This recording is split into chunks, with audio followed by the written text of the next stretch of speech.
So, since I didn't cover any content, anybody have any questions? I only have so much content I can do in a day, so. Any good questions? You can make it about any, so you can ask me about Southern politics if you want. I can actually answer those questions. I'm just going to talk a little bit about, have you talk a little bit more about teams and collaborative teams. Mm-hmm. One of the things we've seen in terms of speed of execution, those teams that have developed the capacity to internal to that team to find self-accountability as opposed to externally imposed accountability, mm-hmm. are the ones that are delivering to market. And they don't even have to be proximal. They don't have to be at the same table or in the same room. These could be teams dispersed around the world. But they got aligned on something, right? They are aligned, but they're mutually reinforcing because they're self-governing mm-hmm. at that stage of the game, and it really accelerates performance. Mm-hmm.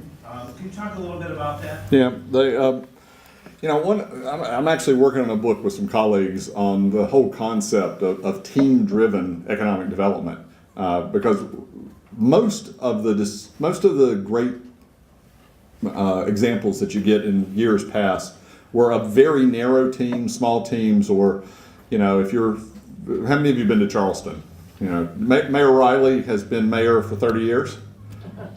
Mayor Riley basically tells everybody in Charleston what to do. He is a hierarchical what would have been big city old mayor. That is so unusual today, it's ridiculous. Now, that doesn't mean there aren't people who have consistency in their play. Research Triangle Park, by the way, it's 53 years old, that's not right, 54 years old, and is on its fourth director only after 54 years. So there's a lot of things that Wynn Hallett in Mobile, Airbus was successful. Wynn's been there for 30 years, working on the same things, working its way through. I mean, there's a lot of these kind of stories, but what typically happens is a group of people come together and align. In olden days in the South, in Atlanta there were 6 guys, and it was the head of Coca-Cola and the head of Delta and the head of whatever, and in Charlotte it was the head of Nations Bank and the head of Belks and the head. You used to have these little cliques that would do this, but today we don't do that. We typically bring people together because a whole lot of people are new to our community, and we throw them in a room and we say, do something. And what and I don't mean this to be, what they typically do is they call, Mary Ann and they say, what should we do?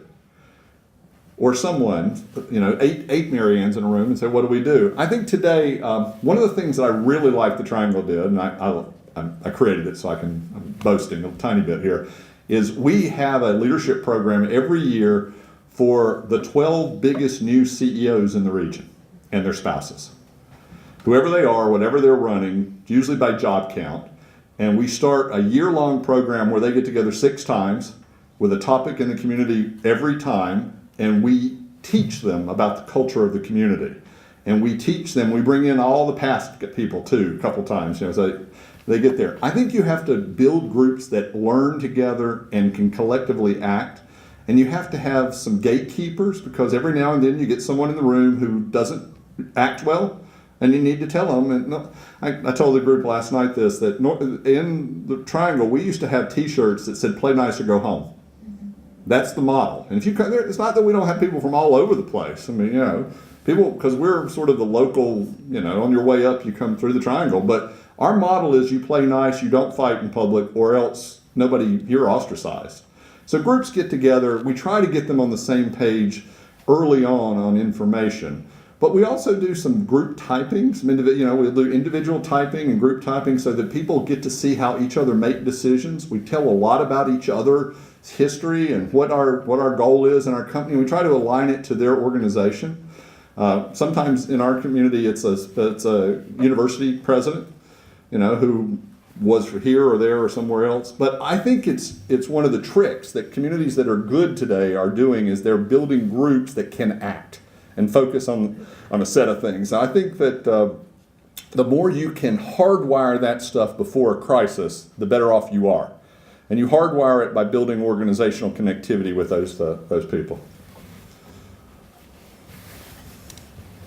You mentioned a little bit once in a while about the Southern Growth Policies Board and southern.org, but can you tell us and share with us what the secret sauce is in that? Yeah, what it used to be? So let me tell you the story. Southern Growth was created in 1971 The originator was Terry Sanford, who had been governor of North Carolina and had just left and was then the president of Duke University.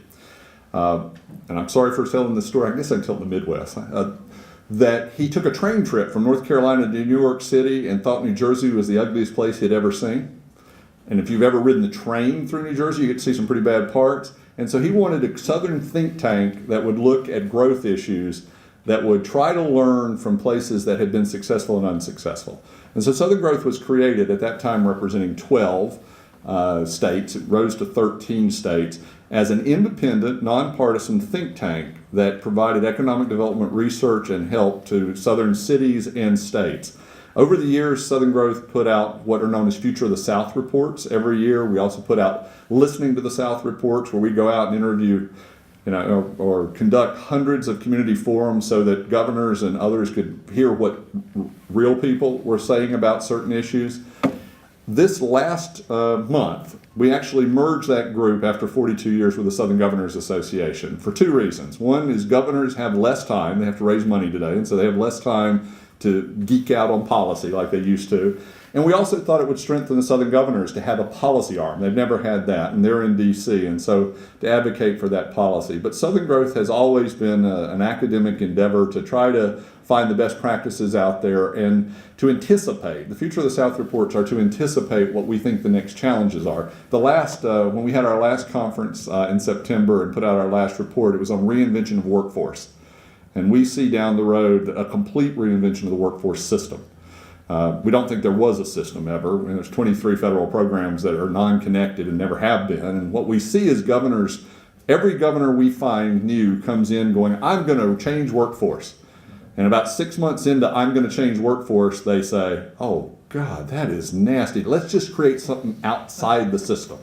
And they have. And we're good at it in the South. Georgia does a great job. Louisiana does a great job. North Carolina. But none of them are workforce systems. They're all add-ons outside. So that's the goal of Southern Growth over the years. And Southern Growth will continue to exist as a piece of the Southern Governors Association. And so, as I was saying when I started, I took the job sort of about half my time being the economic development advisor to the Southern Governors. And the rest of the time I'll do some other things. So thank you. Yes, I can. A high school question. I'm in trouble.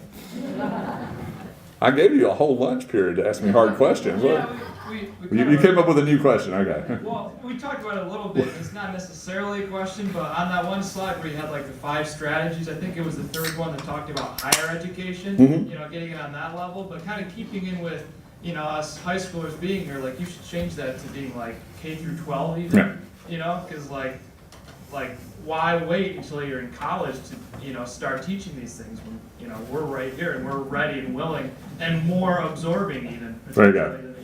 So good suggestion. I'm actually one of those people who are in favor of open K-12. I think you ought to graduate whenever you pass whatever the level is you should. So I'm into gamification of education. As soon as you can pass it, go. I agree. So yeah, I get, but there's too many higher education people in the room, so I was pandering. How's that?